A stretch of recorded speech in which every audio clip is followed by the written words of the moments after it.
Istrinya tercinta Terus Khadijah bagaimana radhiyallahu hubungan anha dengan anak dan saya yang mengatakan sekolah Zamiluni pesantren, Pak? Zamiluni mau nanya. Qala qad khasyitu ala nafsi. Terima kasih Bapak. Aku Assalamualaikum mengkhawatirkan warahmatullahi diriku akan celaka.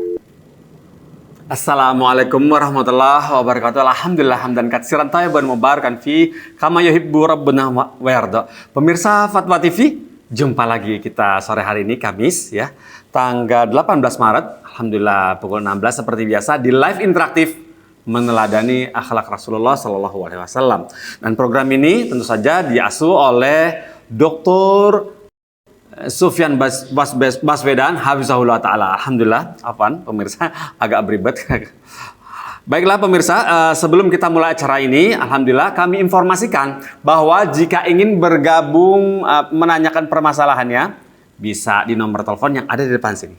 021 212 32 333. Dan bagi pemirsa radio yang tergabung dalam anggota Art Visi, bisa di nomor telepon 021 212 32 333. Alhamdulillah sekarang saatnya kita menyapa Ustadznya. Alhamdulillah juga Ustadznya sudah bersama kita sore hari ini. Assalamualaikum warahmatullahi wabarakatuh Ustazana. Waalaikumsalam warahmatullahi wabarakatuh. Iya. Sehat Mas Pongki? Alhamdulillah. Antum sehat Ustaz? Alhamdulillah. Alhamdulillah. Alhamdulillah. Sehat. Iya, Sehat. Agak flu. Agak flu. Agak flu. Ya. Lagi musim Ustaz. Anomali Ustaz, cuacanya Ustaz di sini. Hujan, kadang banyak sekali curahnya alhamdulillah. Kadang panasnya panas luar biasa, Masya Allah. Udah mau Ramadan ya, kayak udah template ya Ustaz ya. Ramadan terus dengan cuaca panas kayaknya udah itu ya, seperti hujannya seperti ya Ustaz ya. Panas. Alhamdulillah, jemuran kering semua. Saat kita bolehkah kita mulai dengan pertanyaan pertama Ustaz? Baiklah. Silakan. Alhamdulillah, pemirsa Fatwa TV, kita coba dari pertanyaan pertama ya. Cukup banyak nih pertanyaan yang menanti. Pertama dari Abi Firas ya Ustaz. Abi Firas di Kepulauan Bangka Belitung, Kota Pangkal Pinang, Indonesia. Bismillah, Assalamualaikum warahmatullahi wabarakatuh Ustaz Sofyan. Ustaz, Ana ingin bertanya tentang ikhtilat. Di mana sekarang semua instansi pasti terjadi ikhtilat. Sedangkan Ana pernah mendengar ceramah tentang buruknya akibat yang terjadi akibat dari ikhtilat tersebut. Tetapi karena Ana harus mencari nafkah untuk keluarga, sehingga Ana tidak dapat menghindari ikhtilat ini ya Ustaz. Pertanyaannya Ana, apakah Ana harus pasrah dengan keadaan ini Ustaz? Dan mohon nasihatnya, apa yang Ana harus lakukan agar terhindar dari dosa ikhtilat? Jazakallah khair. Tayyib, barakallahu fiik. Alhamdulillah wassalatu wassalamu ala Rasulillah wa ala alihi wa sahbihi wa man walah. Amma ba'd. Ya, barakallahu fiik kepada akhi yang bertanya, yang ini menunjukkan kesungguhan yang bersangkutan untuk menjadi seorang muslim yang taat kepada Allah. Mudah-mudahan Allah memberikan keistiqomahan kepada kita semua untuk tetap menjadi muslim yang taat. Barakallahu fiik. Terkait dengan ikhtilat yang seperti diceritakan, kalau memang tidak atau belum memungkinkan untuk memiliki sumber pendapatan lain yang tentunya tidak harus dengan ikhtilat dan ada tanggungan yang harus dia penuhi setiap bulannya, alias dia harus punya penghasilan, dan saat ini sumber penghasilan satu-satunya dia adalah bekerja sebagai pegawai di sebuah instansi yang kondisinya masih ikhtilat. Ya, berangkat dari sini fattaqullaha mastata'tum. Bertakwalah kepada Allah semampu kita, semaksimal yang kita mampu. Usahakan bisa ghaddul basar, sesering mungkin. Sesering mungkin. Memang berat. Saya tahu itu berat. Ketika diajak bicara, tidak menatap kepada orang yang dihadapannya, kalau lawan jenis dan kebetulan dia tidak menggunakan hijab, itu sesuatu yang tidak mudah memang. Tapi itulah mahalnya jannah di situ. Surga itu mahalnya di situ. Huffatil jannatu bil makarih wa huffatin nar bis syahawat. Jannah itu dikelilingi dengan hal-hal yang tidak mengenakan. Sebaliknya neraka dikelilingi dengan hal-hal yang mengenakan. Jadi Al-Kisah ketika Allah Subhanahu wa taala menciptakan neraka, Allah suruh malaikat melihat kepada neraka itu. Malaikat langsung lapor lagi, ya Allah, kalau neraka seperti ini saya yakin tidak akan ada yang mau masuk neraka. Kemudian Allah kelilingi neraka itu dengan berbagai macam hal yang menarik sesuai dengan syahwatnya manusia. Kemudian Allah perintahkan lagi malaikat untuk nengok neraka lagi. Setelah nengok lagi, ya Allah, saya khawatir sekarang, jangan-jangan tidak ada hamba-Mu yang selamat dari neraka, karena begitu banyak kenikmatan yang mengelilingi neraka. Sedangkan ketika Allah ciptakan jannah, Allah suruh malaikat untuk menengok ke jannah. Begitu nengok, lapor lagi, ya Allah, saya yakin tidak ada seorang pun yang tidak mau masuk jannah. Kemudian Allah kelilingi jannah dengan berbagai macam hal-hal yang tidak mengenakkan. Setelah itu Allah perintahkan malaikat untuk melihat ke jannah lagi. Lapor lagi, beda laporannya. Ya Allah, kalau begini caranya saya khawatir ntar nggak ada yang masuk jannah. Karena dikelilingi oleh hal-hal yang tidak enak. Iya. Jadi emang begitulah. Itu realitanya seperti itu. Tinggal kita tentukan pilihan.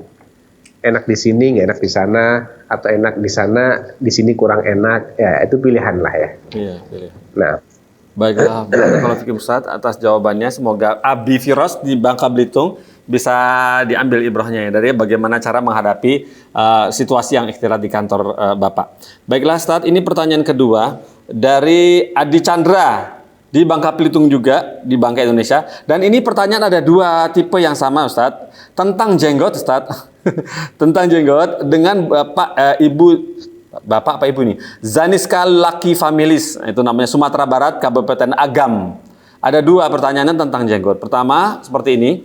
Assalamualaikum Ustaz, adik saya diperintahkan oleh pimpinannya untuk mencukur janggutnya sebagai syarat untuk bekerja. Jika tidak ditaati, maka pekerjaan tidak akan didapat. Kewajiban taat kepada Rasulullah berbenturan dengan kebutuhan pekerjaan. Sebab adik saya baru saja menikah. Nah, lantas apa yang tepat ya, langkah yang tepat untuk diambil oleh adik saya tersebut ya Ustadz? Jazakallahu khairan. oh ya, barakallahu fiik. Ya, pertama kita harus tahu ini ada kaitan dengan yang jawaban saya yang tadi, yaitu pilihan. Iya. Itu kan pilihan. Semua itu kita yang menentukan pilihannya. Memang indahnya, mahalnya jannah itu karena harus nabrak hawa nafsu nih loh.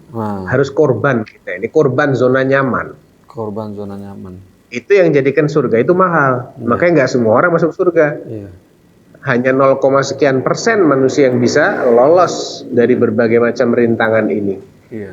Karena kuatnya dia punya iman. Ya, kalau orang sekarang yang kuat bukan imannya Mas Pongki, tapi eman. Eman. Nggak tahu eman. Iya. Sayang pekerjaan ya. di depan mata. Iya. Sayang. Gajinya gede lagi. Emannya lebih kuat daripada iman. Ya, makanya yang begitu-begitu itu ya, saya mau bilang apa ya? Iya. Pertama sekarang rezeki kan bukan dari manusia, rezeki itu dari Allah Subhanahu wa taala. Iya, Ustaz. Tapi memang Allah ingin menguji. Allah ingin menguji. Iya. Sejauh mana sih manusia ini punya keuletan dalam melewati rintangan-rintangan atau ujian-ujian ini, sehingga akan terbukti ini ulet bener nih orang. Iya. Tahan banting. Tahan banting. Ya udah diuji gini-gini, sabar dia, istiqomah dia. Iya. Ada lagi yang ngaku beriman. Kalau cuma ngaku beriman kan gampang. Cuma ngucap asyhadu alla ilaha illallah wa asyhadu anna muhammadar rasulullah, gampang. Iya. Gampang pakai banget. Yang susah itu pertahankan, buktikan, itu yang susah. Iya. Gitu loh.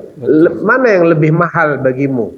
Iya. Ridhonya Allah ataukah ridhonya bos yang nggak tahu juga dia umurnya berapa sih gaji yang bakal didapat dari bos ini, berkah apa enggak gajinya, nggak tahu.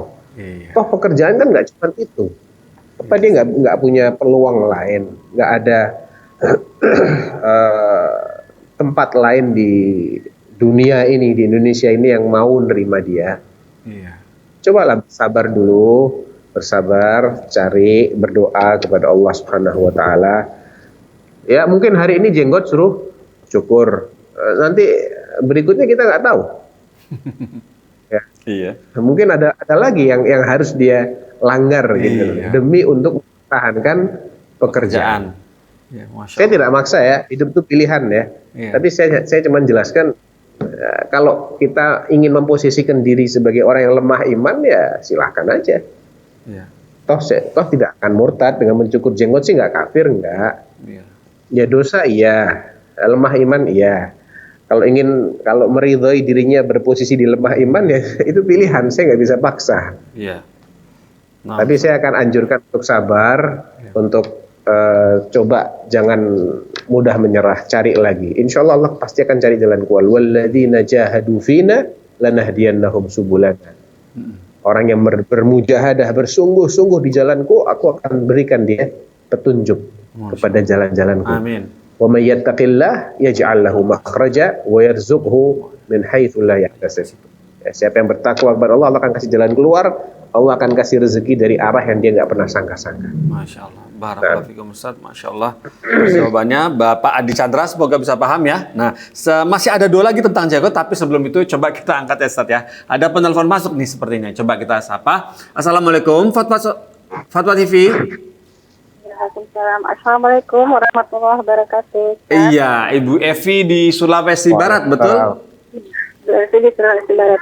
Begini Ustaz, ini ada di rumah ini ada hewan ya, ayam yang piaraan itu masuk ke rumah. Nah itu ayam di rumah itu tinggal udah beberapa bulan Ustaz. Anak umumkan kepada tetangga siapa yang punya itu nggak ada yang mengaku. Nah itu apakah halal untuk dipiara dan halal untuk dikonsumsi Ustaz? Soalnya ini sudah berbulan kita umumin sama tetangga siapa yang punya. Nah ini nggak ada yang mengaku. Nah itu gimana hukumnya Ustaz? Sudah berapa lama? Mohon maaf Bu, sudah berapa lama? Udah berbulan-bulan Ustaz, hampir setahun ya. Hampir setahun. Oh, hampir setahun. Ya, diingat-ingat aja Bu, ciri-ciri ayamnya ya. Kalau perlu difoto dulu sebelum dipotong ayamnya, difoto, disimpan fotonya. Setelah itu dikonsumsi nggak apa-apa. Oh. Kalau ya suatu ketika ada seseorang yang mengaku dia pernah kehilangan ayam, ibu tanya ciri-ciri ayamnya seperti apa. Kalau sesuai, ya sampaikan aja. Ayam Anda sudah berbulan-bulan di tempat saya. Karena saya sudah umumkan tidak ada yang mengaku, akhirnya saya konsumsi. Saya akan ganti senilai dengan ayam itu, tapi Anda ganti biaya ngerawatnya sama saya. Itu aturan syar'inya begitu. Iya Betul. Ustaz, kenapa? Ya. Kan ada biaya perawatan berbulan-bulan. Iya. Ya dihitung aja biaya perawatan berapa. Kalau Anda mau harga ayamnya, saya minta harga perawatannya. Waduh. Karena kalau nggak saya rawat ya juga udah pasti mati kan ayam itu. Oh iya Ustaz, iya. Iya, iya. Begitu saja Ibu Evi, cukup? Iya, masih bisa ini ya Ustaz? Boleh. Mau bertanya apa lagi Ibu Evi? boleh. Ya, gini Ustaz, ketika kita ini ya Ustaz, kan ini Ana pernah bertanya dengan channel yang sama dengan Ustaz yang beda, masih ada Ana yang belum puas jawabannya ya. Ketika kita mengadakan walimahan, terus anak kita ini, anak perempuan ini di bawah umur, nah dan dinikahkan sesuai syariat, sementara menunggu umurnya ini mengurus untuk menerbitkan surat akte nikah dari KUA, karena itu memang persyaratan dari pemerintah. Nah setelah dinikahkan ini, apakah ketika diberi rezeki anak, apakah ini sudah anaknya yang ini sudah halal secara syariat Ustaz? Itu yang anak tanyakan.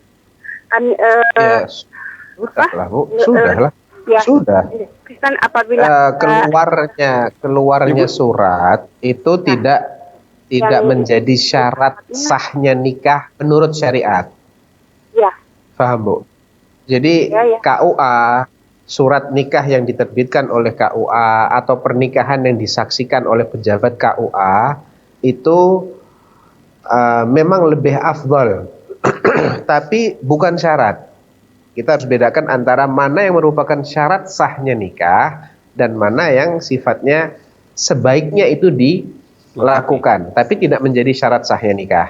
Syarat sahnya nikah itu ada ijab kabul, ada wali, ada 2 orang saksi.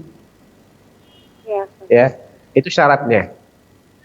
Jadi si wali menikahkan calon pengantin atau pengantin laki-laki atau yang mewakili. Wakil pun boleh. Misalnya yang bersangkutan sedang ada di luar negeri, nggak bisa datang, diwakilkan. Tetap yang nikah yang di luar negeri, tapi ini wakilnya yang menghadap kepada wali. Oh, iya. Ya, itu boleh. Jadi ada pengantin laki-laki atau yang mewakili, ada wali dari pihak wanita. Kemudian ada ijab kabul. Ijab itu artinya ucapan dari si wali, aku nikahkan fulanah yang dalam perwalianku dengan Anda, dengan mahar sekian. Itu ijab. Kabul adalah jawaban dari pengantin laki-laki atau wakilnya, saya terima nikahnya dengan mahar tersebut. Terjadi ijab kabul, ada walinya. Kemudian ada 2 orang saksi laki-laki. Itu syarat-syarat sudah terpenuhi. Ya. Adapun dicatat oleh KUA itu lebih baik, tapi tidak menghalangi keabsahan nikah yang tidak dicatat oleh KUA asalkan syarat-syarat tadi telah terpenuhi. Termasuk nikah dengan anak yang menurut aturan hukum itu di bawah umur harus ada surat ini, surat itu dulu. Itu tidak menghalangi sahnya pernikahan itu. Aisyah radhiyallahu anha dinikahkan oleh bapaknya dengan Rasulullah, umurnya masih 6 tahun. Tapi jangan dikiaskan ya, 6 tahun dulu dengan 6 tahun sekarang beda. Iya. 6 tahun dulu sudah gede. Dan dinikahkan tidak ada paksaan, dinikahkan dengan senang, dengan bahkan dia bangga sekali menjadi istrinya Rasulullah Shallallahu Alaihi Wasallam. Dan masyarakat di masa itu tidak ada sedikit pun yang mempermasalahkan pernikahan ini. Orang kafirnya nggak pernah ngomentarin pernikahan itu. Ini menunjukkan bahwasanya itu menurut mereka biasa pakai banget. Begitu. Bahasa bagi banget. Bagaimana Ibu Evi? Itu tadi Ustaz, misalnya ketika pengantin ini sudah diberi rezeki anak, kenapa itu udah sah? Ya anaknya anak dia, anak saya. Yang penting nikahnya dengan wali kan, ada ijab kabul, ada 2 orang saksi kan. Ya. Betul nggak? Ini banyak terbebani moral dari dari sebagian keluarga terbeban moral, katanya kalau tidak sah kalau misalnya tidak terbit, tidak serta-merta akad nikah kemudian tidak terbit itu surat akad nikahnya, itu menjadi beban moral katanya. Oh enggak betul itu. Yang penting nikahnya syarat-syarat secara syar'inya. Karena masalah sah tidak itu hukum syar'i, Bu. Itu hukum syar'i. Ya. Aturan syar'i terpenuhi secara syar'i sah. Yang penting kan itu. Kalau sah nggak ada dosa. Dia punya anak, anaknya anak dia, nasabnya nasab ke bapaknya. Yang penting dia nggak dipaksa nikahnya.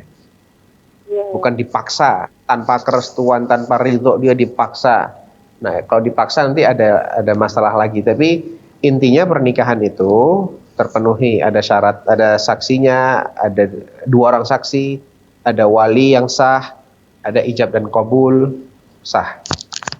Nah, walaupun belum terbit suratnya. Iya. Bisa ya, udah dapat ya Ibu Evi, udah cukup jelas ya Bu? Bagaimana? Ya, syukuran kita kawan. Iya, wa yakum Ibu Evi, barakallahu fiik. Terima kasih atas teleponnya ke Fatwa TV. Baiklah Ustaz, kita menyambung pertanyaan yang tadi Ustaz ya dari website dari mengenai jenggot tadi ya. Nah, terus kemudian pertanyaan berikutnya Ustaz masih mengenai jenggot adalah Assalamualaikum warahmatullahi wabarakatuh Ustaz. Sofyan ini mau bertanya. Jadi dari Zanika Lucky Family di Sumatera Barat, Kabupaten Agam. Jika uban telah tumbuh, apa yang harus dilakukan sesuai sunnah?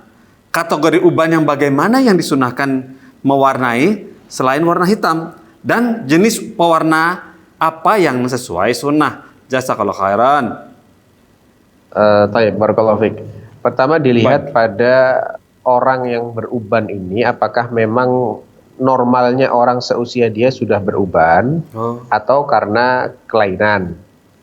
Ya, kalau memang normalnya orang seusia dia itu beruban, maka berarti cara menutupi ubannya adalah dengan selain hitam. Hitamnya nggak boleh hitam seperti rambut asli ya. Jadi hitam kecoklatan, hitam kemerahan, hitam keunguan. Yang jelas beda dengan rambut aslinya. Ya. Supaya tidak ada unsur manipulasi. Ya. Misalnya ini orang sudah 57, udah biasa kan beruban, 55, 60. Kalau disemir hitam semua, kumisnya diitemin, jenggotnya diitemin, rambutnya diitemin, dikiranya umur 40 kayak Mas Pongki. Aduh. Ntar kalau ngelamar gadis-gadis masih diterima. Waduh. Amin. Sebulan lagi loh, kok putih semua. Saya kira 40 umurnya. Nah, itu namanya manipulasi, nggak boleh. Nggak boleh. Waduh, gagal deh. Dia hanya boleh semiran hitam dalam satu kondisi. Mau tahu nggak? Apa tuh, Ustaz? Kalau jadi relawan jihad, mau perang. Oh. Ulang-ulang. Ya, karena perang. Kalau dia mau jadi mujahid, ya. Misalnya nih terjadi jihad sesuai dengan aturan syari, terjadi jihad, dia ingin menjadi relawan mujahidin. Ya. Terjun ke medan perang, ya. Nah, supaya menggentarkan musuh, jangan dibiarin rambutnya putih. Ntar musuhnya ketawa, udah tua-tua nih pasukannya, lemah nih, umur 60-an semua. Boleh disemir hitam. Iya. Jadi kelihatan kuat, karena perang itu tipu daya. Oh, begitu. Baik. Tapi kalau nggak mau perang nggak boleh. Oh iya. Sering-sering deh perang deh kalau gitu ya. Masya Allah. Baru kalau begitu. Kan enakan damai dari. Oh iya. Tapi tak setuju. Ini sudah ada penelpon masuk. Masya Allah. Coba kita sapa penelponnya. Assalamualaikum Fatwa TV. Waalaikumsalam warahmatullahi wabarakatuh. Iya, Ibu Rini di Pekanbaru, Ibu, betul? Iya, Pak. Iya, ada yang mau ditanyakan, silakan. Ya. Assalamualaikum warahmatullahi wabarakatuh, Bapak Ustadz. Waalaikumsalam warahmatullahi wabarakatuh. Saya punya orang tua. Orang tua ini sekitar umur 80 tahun. Dia sekarang udah mendaftar untuk haji. Tahu-tahu dia dapat penyakit keropos tulang. Jadi keropos tulang tuh berjalan sedikit aja sekarang enggak bisa lagi sembab. Sudah tuh salatnya sekarang udah duduk. Jadi dia memang ada berobat. Cuma orang tua saya ini kurang apa beliau. Jadi katanya bagaimana boleh enggak uang dia untuk naik haji itu dia berikan kepada cucunya yang sedang sekolah pesantren. Kebetulan orang tua dari cucu ini, anak beliau itu kurang mampu. Banyak tidak bisa lah rasanya dia untuk menyekolahkan anaknya. Nah, jadi apakah boleh itu atau apa hukumnya? Apakah berdosa atau bagaimana? Sekian Ustaz. Masya Allah. Barakallahu fiikum ini. Ya, barakallahu. Memang secara prinsipal ya, semua perintah-perintah syar'i itu patokannya adalah istita'ah, kemampuan. Iya. Secara fisik maupun secara finansial kalau memang ibadah tersebut membutuhkan dana.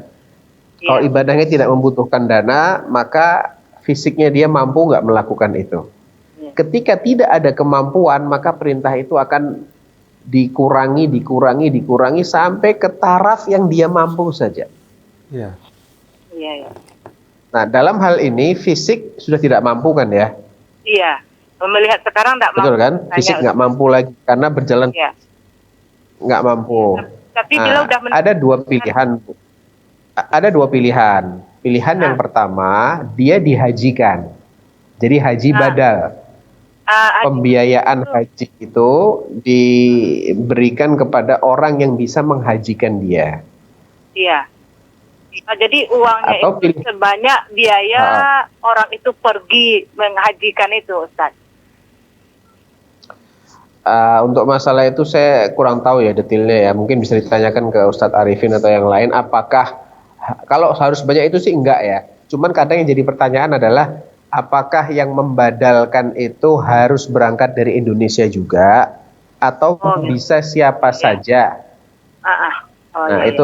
Itu saya tidak tahu persis detailnya harus begitu atau tidak. Karena kalau tidak harus begitu, maka dengan biaya yang sangat terjangkau sudah bisa dibadalkan. Sangat terjangkau biayanya. Mungkin nggak nyampe 10 juta mungkin. Apalagi kalau yang membadalkan itu domisilinya di Saudi ya, maka akan sangat terjangkau. Dan sisanya kan masih banyak, Bu. Itu bisa untuk membiayain cucu yang di Oh ya, pesantren. boleh Jadi ya, mungkin Pak. Oh, beliau kebetulan Boleh. memang hajinya itu mendaftarnya. Oh ya. Gimana Ibu Rini? Yang penting kan tetap dia dihajikan, Bu. Dia Oh, dihajikan. gitu. Jadi memang harus jadi di dihaji, masa gitu. sebentar, Bu, saya jelaskan dulu. Jadi di masa Rasulullah Shallallahu Alaihi Wasallam ada seorang wanita datang kepada Rasulullah, ya Rasulullah, inna faridatal haji adrakat abi syaikhan kabiran la yathbutu ala rahilah afa ahujju anhu? Qala na'am hujji anhu. Wahai Rasulullah, sesungguhnya kewajiban haji baru mengenai bapakku setelah dia sudah sepuh, udah tua, dia nggak kuat lagi naik kendaraan.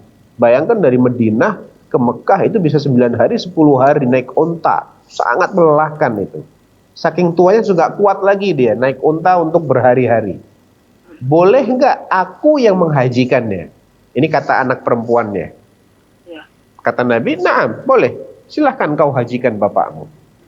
Artinya, ketika kondisi fisik sudah tidak mampu, dia bisa dihajikan oleh Haji, ya. orang lain. Yang sudah haji tentunya ya. Orang lainnya ini syaratnya dia sudah harus haji untuk dirinya dulu. Nggak boleh dia belum pernah haji menghajikan orang lain, nggak boleh. Harus orang yang sudah pernah haji dulu, baru dia bisa menghajikan orang lain. Iya, iya. Oh. Begitu. Kalau ada sisa boleh buat anaknya di pesantren, cucunya di pesantren, bagus, nggak ada masalah. Oh, boleh ya, Ustaz, ya. Boleh. Bagaimana? Ibu cukup jelas, Bu? Ya, tapi kan kalau jadi memang harus dihajikan atau dibayar di apa namanya tadi itu, Ustaz? Memang harus bila tuh dihajikan gitu, Ustaz. Saya tidak bilang harus. Ah. Karena memang kewajiban syar'i itu kaitannya dua tadi. Finansial, kalau haji ya, Ya. haji itu finansialnya mampu, fisiknya juga mampu. Kalau fisiknya nggak mampu, Enggak lagi, iya. ya nggak wajib dia, Bu. Oh, Secara iyalah, ya. tuntutan dia tidak wajib untuk Ya, haji. Apakah dia wajib menggantikan orang lain itu saya tidak tahu, Bu. Iya, iya. Silakan ditanyakan kepada yang lain. Apakah wajib dia membadalkan haji? Silakan ditanyakan kepada Ustadz yang lain, Ustadz Arifin misalnya. Iya. Beliau lebih tahu, insya Allah. Makasih, Ustaz. Ya, sama-sama Ibu. Terima kasih sudah telepon ke Fatwa TV. Alhamdulillah, Masya Allah. Barakallahu fikum Ibu. Barakallahu fikum Ustadz. Alhamdulillah. Ini berikutnya pertanyaan yang kita sambung lagi pertanyaan tadi Ustadz nih. Alhamdulillah. Ini pertanyaan dari, menarik juga nih Ustadz nih, dari Roni Adwianto. Roni Adwianto. Seperti ini pertanyaannya. Jawa Timur di Sumeneb, Ustadz. Assalamualaikum warahmatullahi wabarakatuh, Ustadz Sofyan. Dalam pekerjaan ada permintaan data, pekerjaan saya ada permintaan data, salah satunya adalah foto terbaru. Sedang saat ini saya sudah berjenggot. Namun yang diminta adalah foto yang tidak berjenggot. Karena dikhawatirkan akan jadi masalah serta timbul pertanyaan yang mempersulit dan memakan waktu. Bagaimana hukumnya jika yang saya serahkan itu adalah foto hasil edit? Jika ini mengenai data untuk kenaikan pangkat, bagaimana hukum gaji yang saya dapat?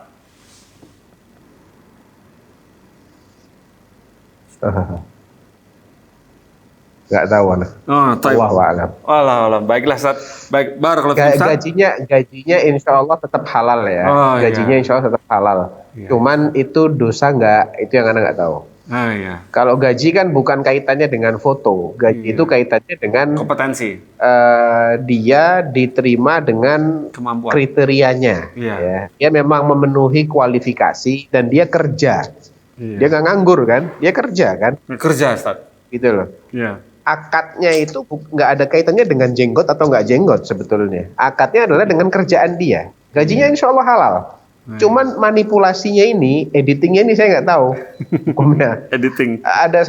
Di satu sisi dia menghindar dari sesuatu yang haram, tapi di sisi lain dia Menipu. bohong kan, gitu kan, manipulasi gitu. Jadi Allahu a'lam. Apakah Allah a'lam, nggak tahu. Baik, Ustaz. Alhamdulillah. Ini sepertinya sudah ada penelpon masuk. Coba kita sapa ya. Assalamualaikum Fatwa TV. Waalaikumsalam warahmatullahi wabarakatuh. Ya, dari Abu Ukasha di Bandung, betul? Betul, Bapak. Ya, silakan. Assalamualaikum warahmatullahi wabarakatuh. Ustaz Sofyan. Waalaikumsalam warahmatullahi wabarakatuh. Ya, Abu Kasya. Ini begini, Bapak. Ustaz. Ana ingin menanyakan, Ana setiap melihat para asatizah, setiap ada yang bertanya kepada mereka, kemudian setelah selesai, para asatizah selalu mendoakan, semoga fulan begini dan begini dan begini. Yang Ana ingin tanyakan, kan Ana belum mengetahui ilmunya, Ustaz. Bagaimana, apakah itu termasuk adab seseorang kepada saudaranya atau bagaimana? Syukran jazakallahu khairan, Ustaz. Ya, Bu Ukasha, Masya Allah. Singkat padat. Ya, bagus-bagus saja, nggak ada masalah. Doa itu bagus. Nabi juga kadang mendoakan orang yang bertanya kepada beliau. Pernah ada seorang sahabat muda ya, anak muda datang minta diizinkan untuk berzina. Kata Nabi, apa kamu rela kalau ibumu yang zina? Wah, nggak rela ya Rasulullah, demi Allah. Kalau saudarimu nggak rela, kalau putrimu nggak rela, kalau bibimu nggak rela. Ya orang-orang juga sama, mereka nggak rela kalau ibu mereka atau anak mereka, putri mereka atau bibi mereka atau saudari mereka. Ya Allah, Allahumma tahhir qalbah waghfir dzambah. Ya Allah, bersihkan hatinya dan ampuni dosanya. Didoakan sama Rasulullah. Setelah itu dia menjadi orang yang istiqomah. Orang yang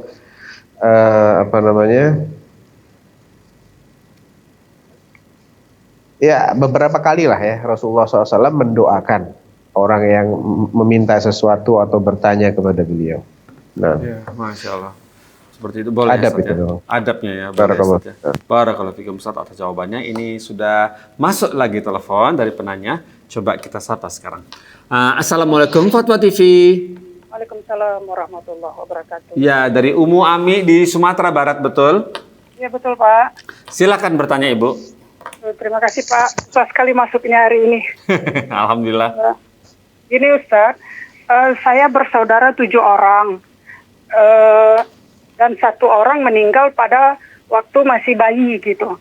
Nah, saya tanya kepada ibu saya, katanya ternyata kami yang 6 orang yang udah dewasa ini belum diakikahkan gitu Ustaz. Yang sudah diakikahkan baru yang meninggal waktu bayi. Saya tanya kok gitu, kok kami yang hidupnya nggak diakikahkan gitu kan. Kata ibu saya, ya gitu dulu ilmu yang sampai ke kami katanya gitu. Ustaz dulu bilang yang diakikahkan itu anak yang meninggal pada waktu bayi gitu. Terus sekarang saya tanya lagi ke Ustaz, gimana, apakah sebaiknya kami akikah atau gimana gitu yang sudah dewasa ini. Terus ada yang jawab katanya kalau akikah itu kewajiban orang tua. Kalau anak nggak diakikahkan itu menggantung apa gitu. Saya kurang jelas juga Ustaz. Jadi ini mohon bimbingannya, mohon nasihatnya disertai dalil-dalilnya gitu Ustaz. Sebaiknya gimana, apakah kami mengakikahkan diri sendiri atau gimana gitu Ustaz. Terima kasih. Assalamualaikum warahmatullahi wabarakatuh. Ya. Waalaikumsalam warahmatullahi wabarakatuh. Umu Ami. Waalaikumsalam warahmatullahi wabarakatuh. Taib. Emang itu masalah menjadi bahan diskusi ya di kalangan para ulama. Ya. Kalau nggak salah di Dewan Fatwa juga pernah dibahas itu, sudah agak lama ya. Cuman nampaknya belum dirilis fatwanya, masih ada yang perlu direvisi di situ. Ala kulli hal, hukum akikah itu memang sunnah muakkadah. Pada dasarnya akikah itu hukumnya sunnah muakkadah, dan perintah untuk akikah itu tidak gugur semata-mata karena anaknya sudah balik. Ya, perintahnya tidak gugur semata-mata karena anaknya sudah balik. Kalau kalau bapaknya ini masih hidup dan mampu untuk mengakikohi, maka diakikohi tetap walaupun sudah balik anaknya. Ya. Misalnya dia punya anak 5 belum diakikahin semua, umurnya udah balik semua, dan ketika itu dia mampu untuk mengakikohi, maka akikohin kelima-limanya. Itu perintah itu masih relevan bagi si bapak. Nah, tapi kalau bapaknya sudah nggak ada, apakah anaknya ini masih dianjurkan untuk mengakikohi diri mereka? Ini yang menjadi khilaf di kalangan fuqaha. Ibnu Qudamah, salah seorang ulama dari mazhab Hambali, mengatakan kalau dia tidak pernah diakikahi orang ini, kemudian dia menjadi balik dan dia sudah bisa mandiri, sudah berpenghasilan, maka dia tidak wajib mengakikohi dirinya. Tidak wajib. Imam Ahmad pernah ditanya tentang masalah ini. Bagaimana status anak yang dari kecil nggak pernah diakikahin oleh bapaknya sudah meninggal? Sekarang anaknya sudah dewasa, sudah mampu, sudah mandiri. Wajib nggak dia mengakikahin dirinya sendiri? Imam Ahmad mengatakan itu kewajiban bapaknya. Jadi dia tidak dianjurkan untuk mengakikahi dirinya menurut sebagian fuqaha, di antaranya Imam Ahmad bin Hambal. Sebagian lagi mengatakan dia dianjurkan untuk mengakikahi dirinya, ya. Karena dia memang tergadai tadi, ya, kullu mauludin al-waladu marhunun bi aqiqatihi hatta yuqda anhu. Ya, anak itu tergadai, tergantung dengan akikahnya sampai dia diakikahi. Ala kulli hal, ada khilaf di kalangan para ulama, masing-masing punya alasan untuk mengatakan dianjurkan ataupun tidak dianjurkan. Kalau yang dirajihkan oleh Al-Imam Ibnul Qayyim, ya, beliau menukil adanya khilaf dalam masalah ini, dan beliau agaknya merajihkan pendapatnya Imam Ahmad. Tapi seandainya dia ingin mengakikahi dirinya sendiri, nggak apa-apa, bagus-bagus aja. Ya, tidak wajib, tapi insya Allah tidak mengapa, karena juga ada di antara para salaf yang memfatwakan demikian. Jadi gitu aja, Bu, kesimpulannya. Gitu. Bagaimana, Ibu? Iya, Paham, Bu? bagaimana? Oh ya, ini sudah penanya lain sepertinya nih. Masya Allah, barakallahu Ustaz atas jawabannya. Semoga Ibu yang bertanya tadi bisa paham apa yang sudah disampaikan oleh Antum, Ustaz. Masya Allah, ini sudah masuk lagi penelpon baru. Coba kita sapa sekarang. Assalamualaikum, Fatwa TV. Ya, waalaikumsalam warahmatullahi. Ya, Ibu Dian ya sekarang ya, di Tangsel. Ya. Ustaz. Baik, Ibu Dian, silakan apa yang mau disampaikan. Bismillah. Assalamualaikum Ustaz. Semoga Allah memberikan dan keluarga. Amin. Ya. Saya izin bertanya mengenai ini, Ustaz. Saya punya kebiasaan jika mau menyambut bulan Ramadan itu saya suka menghias rumah untuk menyemangati anak-anak gitu kan. Nah, menghias rumahnya itu dengan jika misalkan dengan lampu hias baik di dalam rumah ataupun di luar rumah, lampu hias itu memang berbentuk seperti bulan bintang, tema-tema Ramadan lah, atau misalkan kalimat-kalimat thayyib, atau misalkan seperti Ramadan Karim gitu kan, seperti itu. Nah, itu bagaimana hukumnya? Apakah saya termasuk tasabuh dalam hal ini? Karena kan yang kita tahu bahwa yang suka contohnya kayak Natal itu kan menggunakan lampu-lampu di pohon-pohon gitu ya, gitu. Nah, saya khawatirnya termasuk tasabuh dalam hal ini gitu kan. Itu tuh Ustaz yang mau saya tanyakan. Yang pertama. Iya, itu Ibu dulu ya, Bu, lampu ya? di pohon juga. Gimana? Ibu pakai lampu di pohon juga, Bu, kata Ustaz? Enggak, bukan di pohon. Jadi misal di depan pintu, atau misalkan di atasnya garasi itu kayak kanopi itu kan. Ya. Ibu Dian? Ya. Jelas Suaranya, Ibu bicaranya agak lambat sedikit, nggak apa-apa ya? Boleh ya? Agak lambat sedikit. Cepat sekali Ibu bicaranya, Masya Allah. Ya, agak lambat sedikit, Bu. Tenang, Bu. Ya, silakan, Bu. Ya, saya biasa menghiasnya lampu-lampu itu saya misalkan simpannya Di di atas pintu, atau misalkan kalau di luar rumah misalkan disimpan di garasi atas tuh, jadi di sekeliling garasi gitu ditempel lampu hiasnya gitu. Di atas pintu, Ustaz. Yang kedua nggak jelas. Pintunya di atas pintu dihias gitu, kemudian di garasi gitu loh, Ustaz. Di atas garasi gitu, mengelilingi gitu sepertinya. Di carport biasanya. Bagaimana, Ustaz? Sebatas itu sih nampaknya tidak menjadi ciri khas non Muslim ya, Iya. karena nggak ada pohon di situ. Kemudian bentuk lampunya kan juga bukan lampu-lampu seperti yang suka dipasang ketika Imlek, kan juga nggak lampu biasa kan. Lampunya lampu bagaimana, Ibu? Tapi ya Lampu hias yang ala kulli hal ya, lampu hias tuh kayak apa ya? lampu hias tapi ada bentuknya, bentuk misalkan sekarang kan banyak tuh lampu hias tapi ada bentuk bulan, bintang, atau misalkan gambar masjid gitu, gitu. Tapi ada lampunya gitu. Ya kalau begitu nggak tasyabuh, Bu, karena itu bukan ciri khas mereka.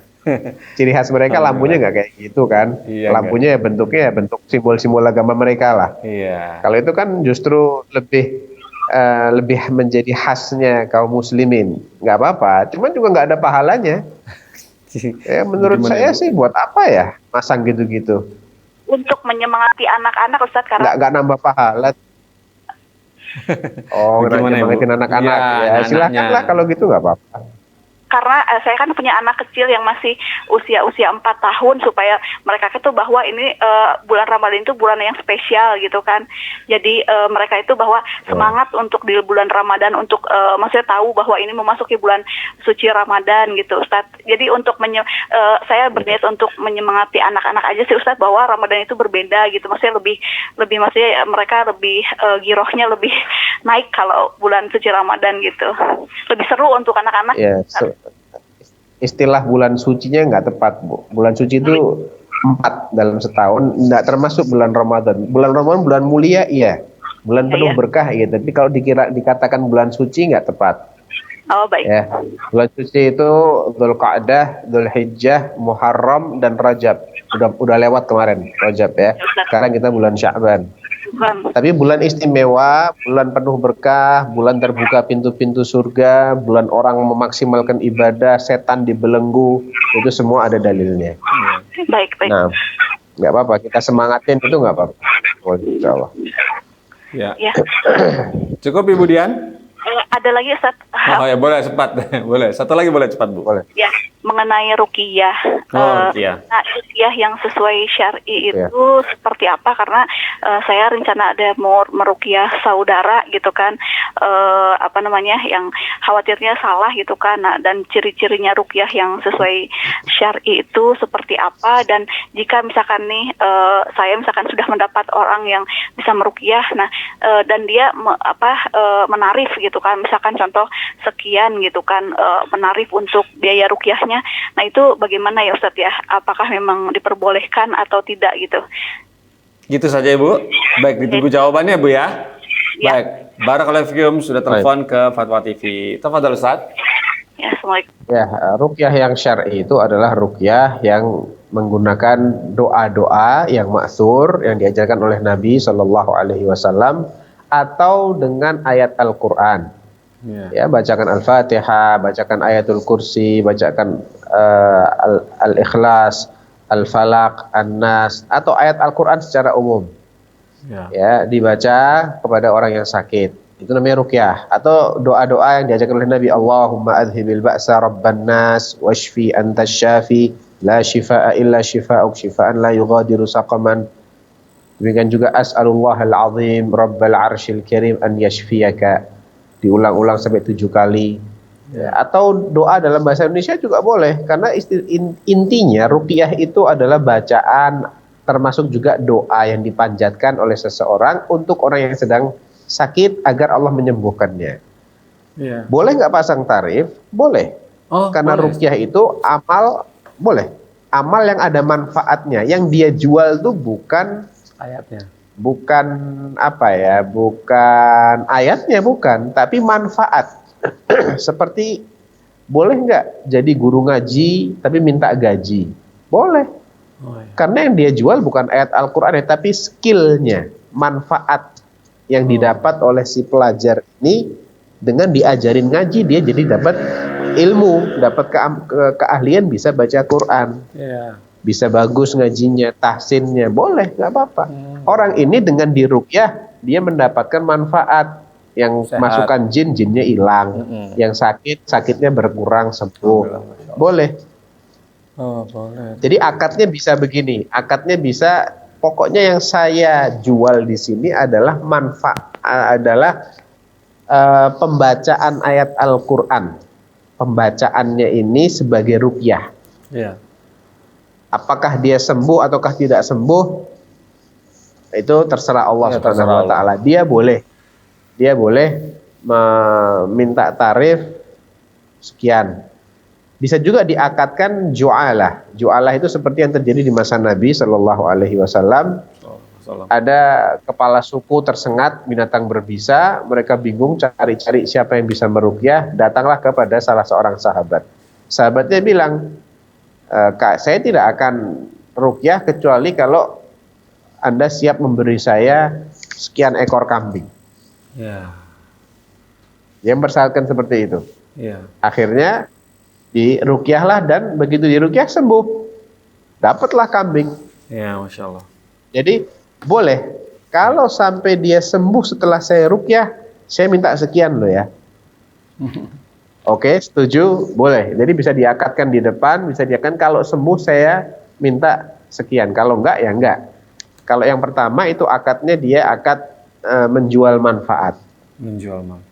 Baik. Seperti menyewakan, dia kan sudah meluangkan waktunya untuk bacakan ayat-ayat Al-Quran, untuk doakan orang ini dengan sesuai dengan tata cara sunnah. Mungkin dia juga perlu ada trik khusus, ditekan-tekan bagian tertentu. Nah, ini kan sesuatu yang dia lakukan untuk kepentingan orang lain. Jadi dia boleh meminta kompensasi di sini. Atau boleh, diakadkan kalau dia sembuh, saya minta sekian. Kalau nggak sembuh nggak dapat, boleh. Dua-duanya bisa.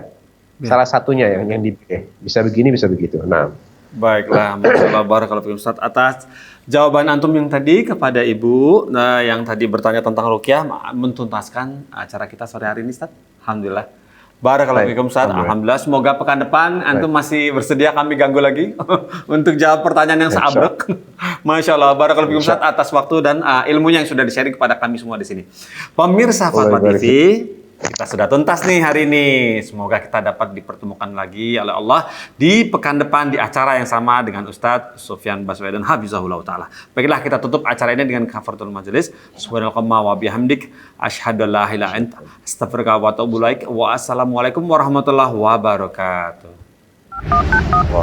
Istrinya tercinta Khadijah. Bagaimana hubungan dengan anak saya yang sekolah pesantren? Mau nanya, qala qad khasyitu ala nafsi. Terima kasih Bapak. Aku mengkhawatirkan diriku akan celaka.